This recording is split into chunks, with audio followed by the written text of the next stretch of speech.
Después de la gran liquidación de esta semana, se ha conocido que Warren Buffett ha vendido el 50% de su posición en Apple. Esto hace que sus tenencias de efectivo sean ya un 25% del total de sus activos. ¿Para qué quiere Warren Buffett tanto efectivo?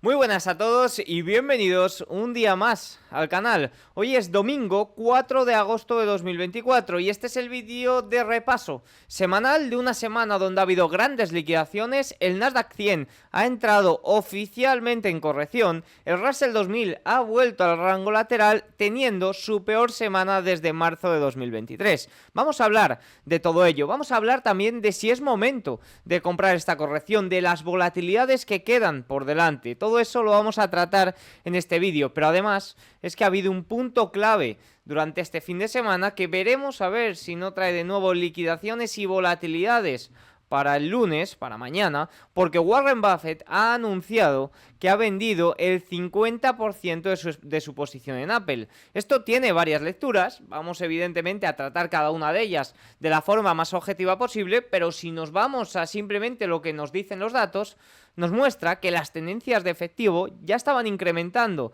en los últimos trimestres, pero es que ahora, con respecto al porcentaje, o el porcentaje con respecto al total de activos, se ha disparado un 25%. ¿Por qué Warren Buffett acumula tanto efectivo? Esa yo creo que es la pregunta, y tiene una fácil respuesta si seguimos el indicador Buffett. Todo eso lo vamos a ver en este vídeo. Antes de ir con ello, quería hacer varios comentarios. Muchas gracias por todo el apoyo, sobre todo de la última semana. La verdad, hace un año costaba mucho llegar a incluso 100 visitas y el apoyo de la última semana ha sido algo increíble, así que muchas gracias. Y la segunda, bueno, es que estamos ya en agosto, me apetecía salir de la gran ciudad y me he venido al pueblo. Por tanto, quizás la iluminación no sea la mejor y quizás, bueno, pues de fondo ahí está la cama. Pero bueno, mi actividad pública no frenará, la privada probablemente sí que lo haga. Y la otra, antes de ir con el vídeo, me gustaría comentaros una cosilla.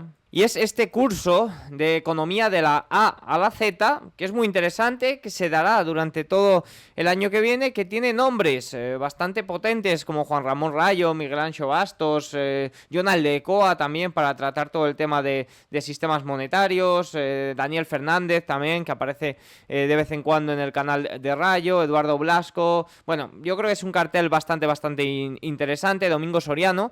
Y bueno, pues simplemente si os interesa aprender economía, un curso de economía bastante buenos, nombres muy potentes y que seguro de los que se aprende muchísimo. Es un curso de 450 euros si se reserva antes del 11 de agosto. Y además, si venís aquí al enlace que os dejo abajo en la descripción, ponéis vuestro nombre, correo electrónico, teléfono y ponéis aquí, vengo de parte de Diego Puertas, si en el comentario ponéis mi nombre, pues además os ofrecen un descuento de 50 euros. Podéis reservar de forma gratuita, luego ya os mandarán el enlace y a partir de ahí, pues oye, revisad que si habéis puesto que venís de mi parte, que no aparezca 450, sino que el pago sea de 400. Si reserváis antes del 10 de agosto tenéis este precio de 450, si no, sube a 550. Así que nada, tenéis aquí también todo el cartel, todo lo que se trata. Las clases serán los martes de 7:30 a 9, se dará, como digo, durante todo un año, por tanto, oye, será muy fácil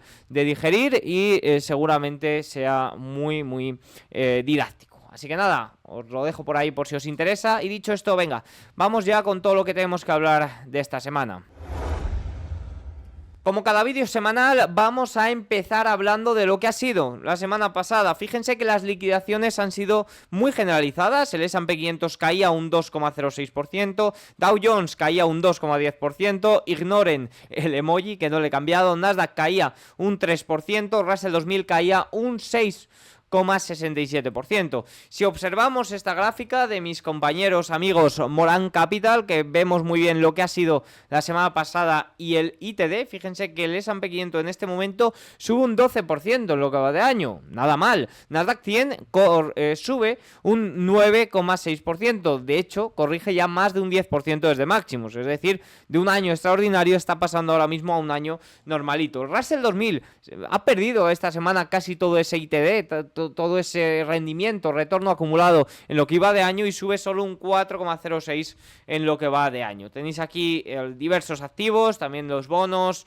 bueno, os lo dejo en pantalla que seguro que os interesa conocer el rendimiento de alguno de ellos. Si nos vamos ya a detalles un poquito más precisos, recordemos que esta semana ha finalizado el mes de julio, un mes que estacionalmente suele ser muy alcista. El S&P 500, debido a un maquillaje del miércoles, logró terminar en positivo para que luego vinieran las liquidaciones de final de semana. Por tanto, el S&P 500 por 10º año consecutivo ha finalizado el mes de julio en positivo. Y en cambio, el Nasdaq no llegó, pese a ese maquillaje del miércoles, no llegó a cerrar en positivo, y después de 16 años consecutivos teniendo un mes de julio positivo, este año el Nasdaq 100 ha cerrado en negativo. Si nos vamos un poquito más en detalle, vemos como el S&P 500 registró su peor semana desde abril. De momento se encuentra frenado en el nivel de 5.300. En cuanto a datos cuantitativos, opciones y demás, parece un soporte bastante fuerte. Por debajo de ese soporte hay niveles de ventas de CTA muy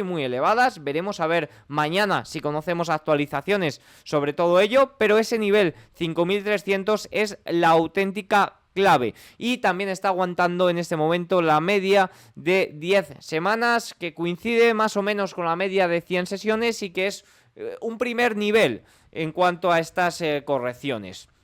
El gran lastre de esta semana no ha sido otro que la tecnología. Consumos cíclicos, financiero, energía e industrial también ha tenido una semana bastante débil, y si observamos 3 meses atrás, tecnología, cíclicos, consumo, servicios de comunicación, también lo más negativo. Vemos cómo saca la cabecita el real estate en las últimas 3 semanas, sobre todo con un gran impulso las últimas debido a ese acercamiento de las bajadas de tipos. Ha sido una semana horrorosa para los 7 magníficos, que han perdido ya desde máximos una capitalización de mercado de 2,3 billones de dólares. ¿Esto qué ha hecho? Pues esto ha provocado que el Nasdaq 100 caiga un 10% ya desde máximos históricos, lo que significa que entra oficialmente en terreno de corrección. Se trata, ojo, de la mayor corrección, de la mayor caída desde agosto-octubre del año 2023, previo a esa arrancada tan fuerte. Por tanto,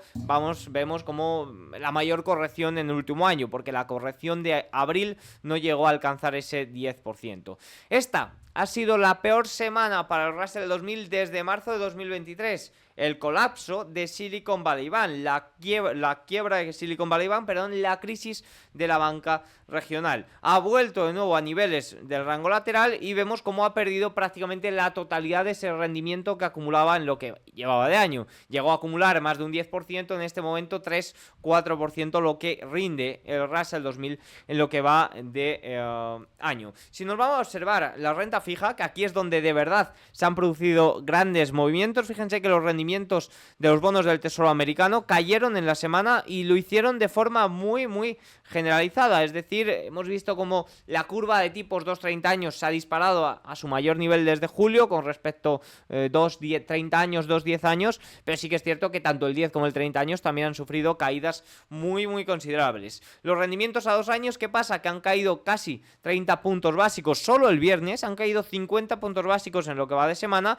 Esto ha llevado a que el rendimiento a 2 años tenga su peor semana también desde la quiebra de Silicon Valley Bank. Fíjense, cayendo a niveles, pues oye, de abril-marzo de 2023. Esto llevó a la curva 2-30 años, como ya he mencionado, a su nivel más desinvertido desde julio de 2020, superando ya los niveles de hace unas semanas, cuando también se alcanzó un nivel de desinversión bastante elevado. El rendimiento del bono a 10 años también registró su mayor caída semanal desde la crisis financiera de 2008, cayendo 40 puntos básicos en la semana. Al mismo tiempo, los bonos del Tesoro a 20 años, el ETF-TLT, se disparó, ¿no? Ya saben que el precio del bono es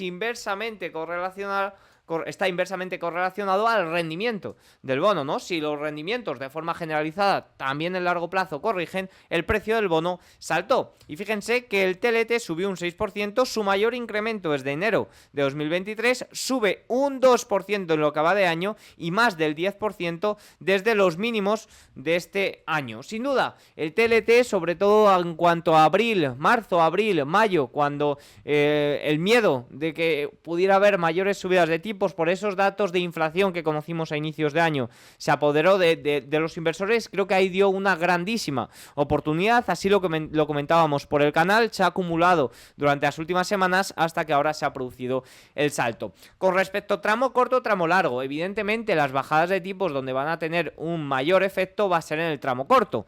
El tramo largo también está muy ligado a todo el tema ofertas, demandas en cuanto a la deuda estadounidense. Ya saben que la oferta, ahora sí que es cierto que el tramo largo está un poquito recortado por por cómo está ejerciendo esas subastas el Tesoro, pero sí que es cierto que en cuanto esto se elimine y bueno, pues la tendencia a la deuda va a hacer que cada vez haya mayor oferta de bonos a largo plazo, lo que puede ser un lastre para el precio. La demanda tampoco está en sus mejores momentos en este momento. Japón, mayor tenedor, bueno, todo lo que ocurre con el carry trade y demás le puede afectar. China, Arabia Saudí, pues tampoco. ¿Esto qué puede hacer? Pues muy sencillo, que sea un poco lastre para el precio del bono. Por tanto, oye, a la hora de buscar oportunidad en los bonos en este momento, pues quizás yo me iría un poco más al tramo corto. Yo coincido, o he estado defendiendo hasta ahora que el tramo largo iba a acompañar este movimiento, así lo está haciendo, pero oye, en caso de ya alcanzar niveles cercanos a los 100, pues veo un mayor riesgo-beneficio en el tramo largo que en el tramo corto. Quiero que esto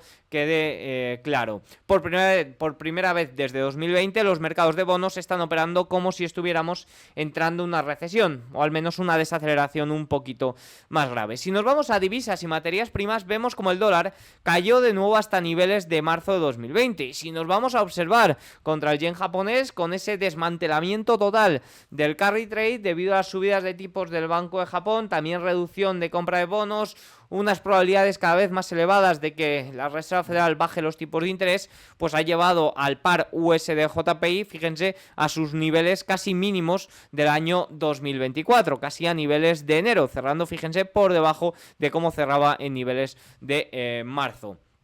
El oro volvió a alcanzar niveles cercanos a máximos históricos por varios motivos. De hecho, fue su mayor cierre semanal de la historia. Bueno, pues se junta. ¿Cuál es el principal incentivo al alza para el precio del oro? Pues especialmente la caída de los rendimientos reales.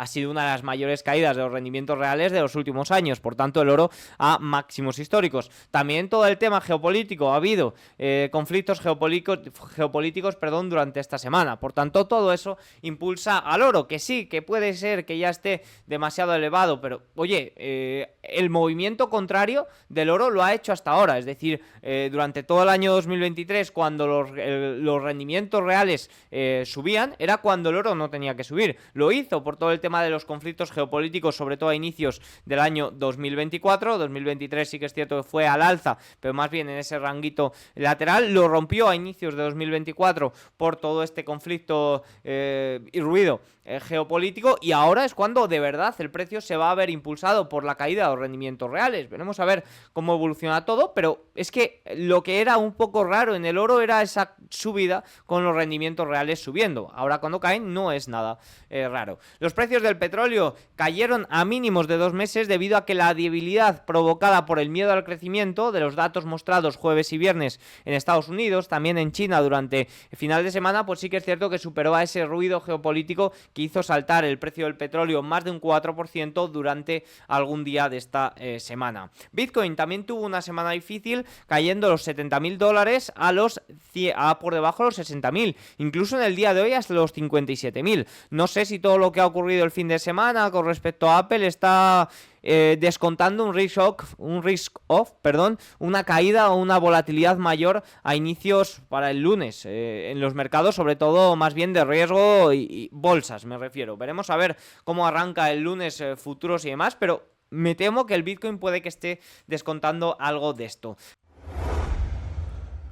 Vamos ya con lo que ha ocurrido con Warren Buffett y esa venta del 50% de su posición en Apple. Aunque aún no se ha presentado el 13F, el documento un poco donde se muestra las compañías, bueno, se ha filtrado, se ha conocido, se ha dado a conocer este fin de semana que Warren Buffett ha vendido el 50% de las acciones que tenía en Apple. Fíjense, reveló que a 30, bueno, las acciones no, de la posición que tenía en Apple. Reveló que a 30 de junio poseía solo 86 284,2 mil millones de dólares en acciones de Apple, una caída pronunciada desde los 135,4 mil millones al 31 de marzo y los 174,3 mil millones a 31 de diciembre de 2023. Evidentemente no ha vendido este fin de semana, se ha dado a conocer las ventas que se llevaron a cabo durante el segundo trimestre de este año 2024. Aquí vemos cómo la posición de Buffett en Apple ha caído casi al 50%. Esto se traduce en solo 400 millones de acciones de Apple a 30 de junio, casi un 50% menos que los 789,4 millones de acciones que tenía a 31 de marzo y 905,6 millones que tenía a final de 2023. Desde 2016, cuando Warren Buffett reveló por primera vez que tenía participación en Apple, sus acciones se han disparado casi un 900% a medida que la compañía consolidaba su control sobre la industria, generando a Versailles miles de millones de dólares en ganancias no realizadas por el camino. No está mal, ¿no?, la rentabilidad que ha obtenido Warren Buffett con esta inversión. ¿Alguna opinión de Bloomberg sobre estas ventas? La reducción de la participación de Buffett en Apple se debe simplemente a una cuestión de gestión de riesgos. Si hubiera alguna preocupación sobre la viabilidad a largo plazo de Apple, Buffett habría abandonado toda su posición. Al igual que con otras reducciones de posiciones de acciones de Versailles,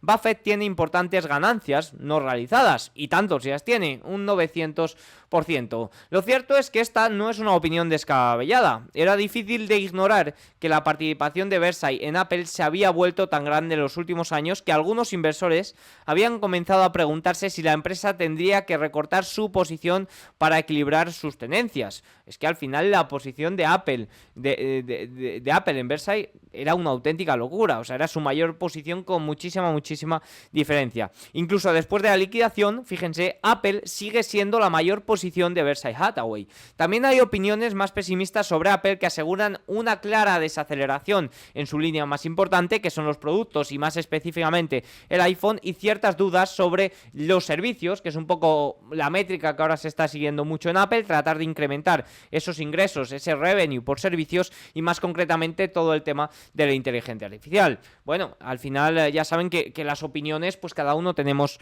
la nuestra. Fíjense lo que dice: es posible que Versailles, al igual que un número cada vez mayor de inversores, quiera ver más pruebas de las inversiones de Apple en inteligencia artificial. Darán sus frutos en forma de crecimiento de ingresos y no esté convencido de que esto esté sucediendo en este momento. Bueno, opiniones, como digo, cada uno tiene la suya. Algunos apuestan a que esto es simplemente una reducción de riesgos, gestión de riesgo. La posición de Apple era muy fuerte, tenía ganancias no realizadas muy grandes y, oye, ha querido materializarlas, ¿no? No las materializas hasta que no vendes. Otros analistas, quizás un poco más pesimistas con el valor, más pesimistas con Apple, pues sí que hablan de esos riesgos que también tiene, pues es desaceleración de los productos, que esté costando las ventas de servicios o incrementar el revenue de servicios, que lo está haciendo medianamente bien, pero quizás ven ciertos riesgos por ahí, sobre todo relacionado con inteligencia artificial. No lo sé, opiniones hay muchas y yo no tengo la mía, no sé lo que ocurre. Yo lo único que trato es de aportar los datos más objetivos posibles, y para ello sí que es cierto que nos vamos a ver cómo no solo ha llevado últimamente a cabo esta venta masiva de Apple, sino que también se ha deshecho de posiciones como Bank of America, que ha reducido su posición en un 8,8% desde mediados de julio. Y además, fíjense que durante este segundo trimestre, que es el que se está analizando, Versailles vendió un valor neto de 75.500 millones de dólares, la mayor parte en venta de Apple. Fíjense cómo ha sido una de las mayores o la mayor venta trimestral de Versailles en los últimos años. Y esta es la realidad, es decir, opiniones hay muchas. No sé por qué ha vendido Apple, quizás lo sabe el propio Warren Buffett, pero yo no soy Warren Buffett, yo no lo sé. Lo que sí que sé es que está acumulando efectivo como nunca antes lo estaba haciendo, y esto es lo que me parece interesante de analizar. Fíjense, el efectivo acumulado por la compañía ya estaba alcanzando nuevos máximos durante las últimas semanas, durante los últimos trimestres, hasta que esta semana semanas se ha disparado por completo en 88.000 millones hasta los 277.000 millones al final del segundo trimestre. Fíjense cómo prácticamente desde el año 2022, bueno, ya lo viene haciendo desde antes, pero desde el año 2022 se estaba disparando esta acumulación de efectivo hasta niveles récord. Fíjense que cada trimestre era un poco más récord. Aunque sí que es cierto que se observa mucho mejor si vemos la acumulación de efectivo con respecto al total de activos. Fíjense que cambia bastante la gráfica. Al final también se han revalorizado los activos de Warren Buffett, por tanto estaría bien o está mejor este gráfico de mi buen amigo Javier del Valle, que en el que se ve, no sé si se ve entero, voy a ponerlo así porque creo que grande no se ve la última barra, pero bueno, aquí se ve cómo se ha disparado totalmente la acumulación de efectivo con respecto al total de activos hasta suponer prácticamente un cuarto del total de los activos, un 25% del total de los activos que tiene Warren Buffett en cartera es efectivo. Y me dirás, ¿para qué tiene tanto efectivo? Hay que tener en cuenta que debido a que los tipos de interés están tan elevados, durante los últimos años y en este momento Warren Buffett está rentabilizando este efectivo. Esto es uno de los motivos por el que no ocurrió, por ejemplo, la recesión durante el año 2023. Multitud de compañías, multitud de propietarios de vivienda también se habían financiado extremadamente baratos durante los años de pandemia y estaban obteniendo rentabilidad a ese efectivo que tenían acumulado, a ese exceso de ahorro, como nunca antes lo estábamos haciendo en la historia moderna. Estaban rentabilizando un 4 o 5% ese efectivo. Por tanto, es un efectivo del que está obteniendo rentabilidad. ¿Y a qué se debe tal acumulación de efectivo, además de esa rentabilidad que le está ofreciendo? Al final es una rentabilidad que obtienes si no encuentras mejores oportunidades. Y eso es un poco lo que está pasando. En mayo, en la Junta de Accionistas, Buffett dijo que no tenía prisa por gastar, a menos que pensemos que estamos haciendo algo que tiene muy poco riesgo y nos puede hacer ganar mucho dinero. Es decir, la relación riesgo-beneficio en estos momentos Warren Buffett no la ve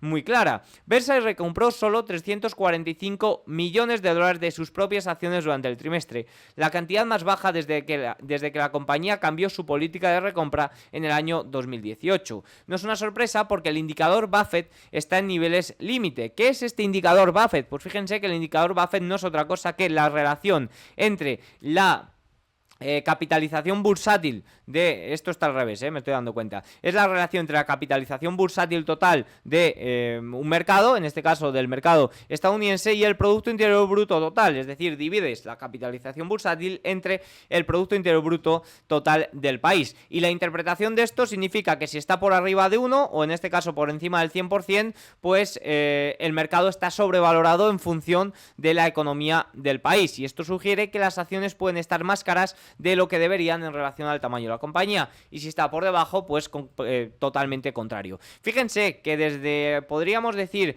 desde el año 2012, este ratio está por encima de 1. Pero es que desde el año, si observamos aquí, desde la pandemia se disparó totalmente hasta casi del 2. Es decir, hasta un 200%. Evidentemente esto hace que sea, según este indicador Buffett, elevadísimo, que esté carísimo el mercado. Este indicador se sigue, bueno, también hay que tener en cuenta, por ejemplo, que cuando anunció la compra o que había invertido en Apple, que quizás era un valor que se salía un poco de su filosofía value, pues fíjense cómo estábamos ya muy cerquita de alcanzar niveles de la burbuja, según este indicador, ¿no? Y aún así llevó a cabo las compras. Por tanto, todo hay que relativizarlo. Al final estamos en un punto en el que, oye, los estímulos tienen cada vez más importancia, el mercado tiende a ser cada vez más caro. Si comparamos con periodo de burbuja, la importancia de la tecnología en estos momentos es mucho mayor, ¿no? Por tanto, no se están encontrando oportunidades. No es que sí, se está muy caro, o puede que esté muy caro, pero bueno, sobre todo no se están encontrando oportunidades. Hay momentos en los que se está caro y hay ciertas oportunidades de mercado relación calidad-riesgo o beneficio-riesgo. En este momento parece que no lo está haciendo, sobre todo viendo la acumulación de efectivo que se está dando. Por último, un poco lo que deberíamos de interpretar, ¿cómo va a abrir Apple para mañana? Bueno, pues sí que es cierto que hay dos puntos a tener en cuenta. Uno,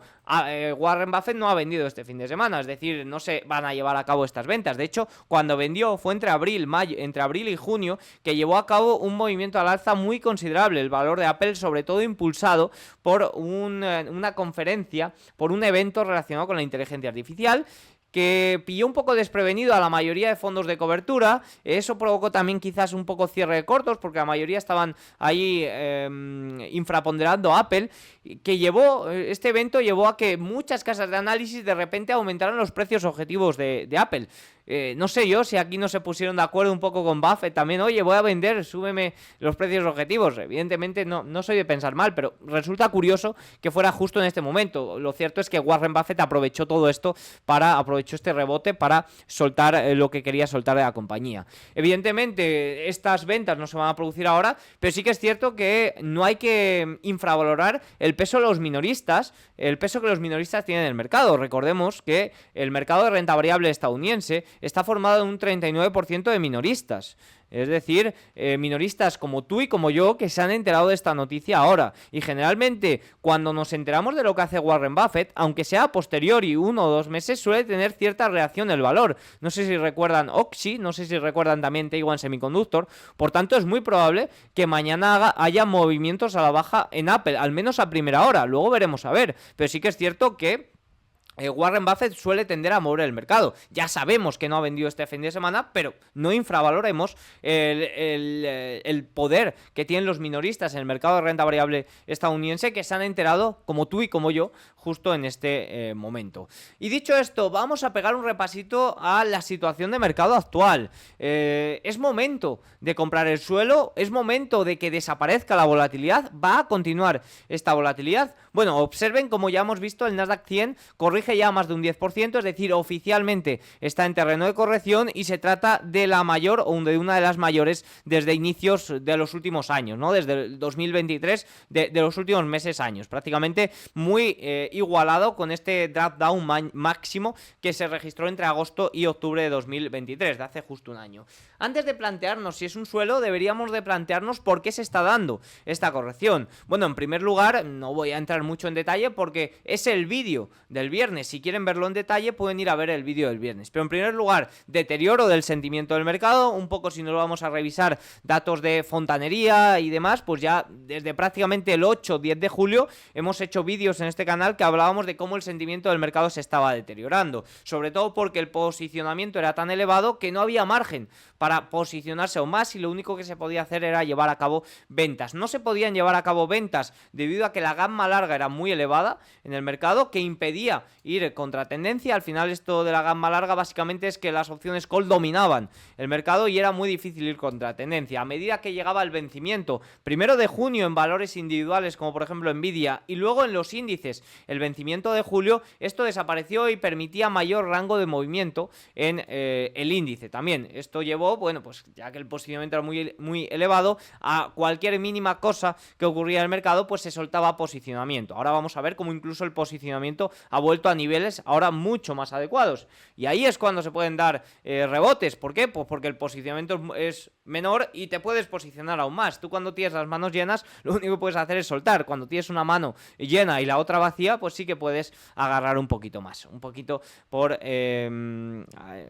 representarlo, ¿no? Otro punto, al final, esto yo creo de fontanería de mercado no nos indicaba el momento exacto porque necesitábamos catalizadores para que se diera. Era un poco el sentimiento del mercado y el estar un poquito alerta. Fundamentalmente lo que ha producido esta liquidación ha sido el deterioro económico. Me daba mucho miedo el mes de agosto, lo venía comentando, que no se llevaran a cabo bajadas de tipos en julio y que tuviéramos que esperar 7 semanas para la próxima bajada y que en este periodo de 7 semanas la economía estadounidense se estropeara muchísimo. Y eso es lo que ha producido, lo que ha ocurrido.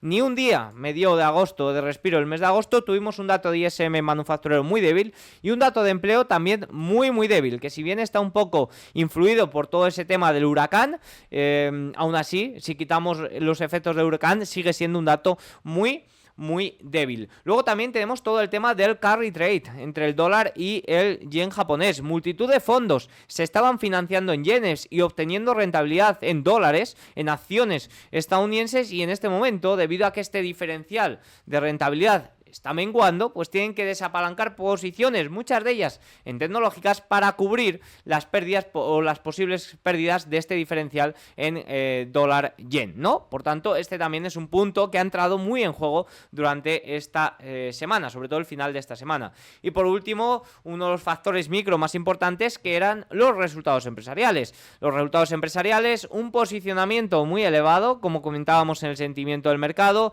un listón muy elevado de las compañías, más de un 22% revisado el beneficio por acción en el último año, y cierto grado de sobrevaloración. No son muy amigos de resultados empresariales, a no ser que haya unos resultados empresariales espectaculares, que no los ha habido en las grandes tecnológicas. Pues sí que es cierto que el riesgo de liquidaciones era mucho mayor que el posible beneficio obtenido ante estos resultados. Evidentemente yo no sabía si iba a haber liquidaciones o no, pero sí que sabía, en cuanto a beneficio-riesgo, que había mayor riesgo de liquidaciones que de sorpresas positivas. En general, fíjense que ha sido una semana de grandísima volatilidad. Observen, el viernes fue la sesión de mayor volumen de opciones de toda la historia. El mayor volumen de opciones de toda la historia el viernes. Veníamos comentando, los mercados de opciones son muy importantes y nos han dado pistas muy claras durante todo este último mes, me atrevo a decir, estas últimas 3 semanas, de lo que estaba ocurriendo.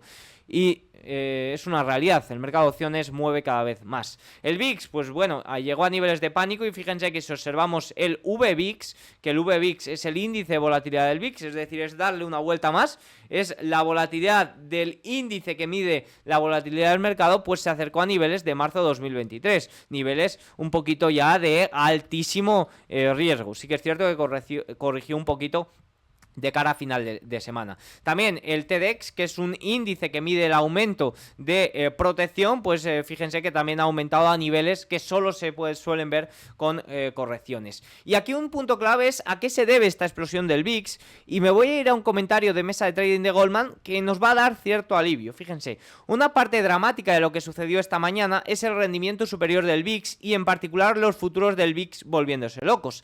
Creemos que eso está más impulsado por el posicionamiento que por fundamentos, dado que la volatilidad de la volatilidad, es decir, el VVIX, está en niveles más altos desde inicio de COVID. Los flujos que hemos visto se han concentrado en este espacio, con cuentas expertas en volatilidad desvaneciendo el movimiento en la volatilidad al vender opciones VIX. Creemos que eso tiene sentido aquí. También hemos comenzado a ver clientes deshaciendo posiciones a la baja en el S&P 500. En general, los flujos de nuestro escritorio son constructivos. Desde mi punto de vista, aún quedan 2 eventos de gran volatilidad programados para mañana, lunes 5 de agosto. Uno, el ISM Servicios, y 2, la respuesta a la venta de acciones de Apple de Buffett, conocida este fin de semana. Ojo, porque un ISM Servicios, visto lo visto y visto ya el deterioro macro que se ha tenido este fin de semana, un dato de ISM Servicios en línea con lo esperado puede ser incluso interpretado como positivo. Mañana veremos a ver. A partir de aquí, las noticias esporádicas y los movimientos genuinos del mercado. Mañana conoceremos más actualizaciones sobre la gamma larga, gamma negativa también, y posibles ventas de los CTA. Pues estos movimientos genuinos será lo que mueva el mercado. Es decir, este periodo, esta ventana de gran volatilidad de resultados empresariales, datos macro, finalizaría el lunes, porque ya a partir de ahí no hay tanto dato importante. Y antes de continuar con lo que tenemos para esta semana, recordemos que agosto no es el mejor mes, ni mucho menos para los índices. Quinto peor periodo del mes para el S&P 500, el segundo peor periodo, las 2 primeras semanas de agosto, para el Russell 2000, y sí que es cierto que tengo pocas dudas de que a un año vista las pequeñas compañías van a ser la gran oportunidad debido a ese ciclo de bajadas de tipos, al igual que tenía pocas dudas, como hablábamos justo hace una semana, el domingo pasado, de que el Russell 2000 no se iba a ver ni mucho menos beneficiado si los datos económicos se deterioraban, especialmente a inicios de agosto. Y fíjense como el domingo pasado hablábamos del FOMO que había en las opciones del Russell 2000,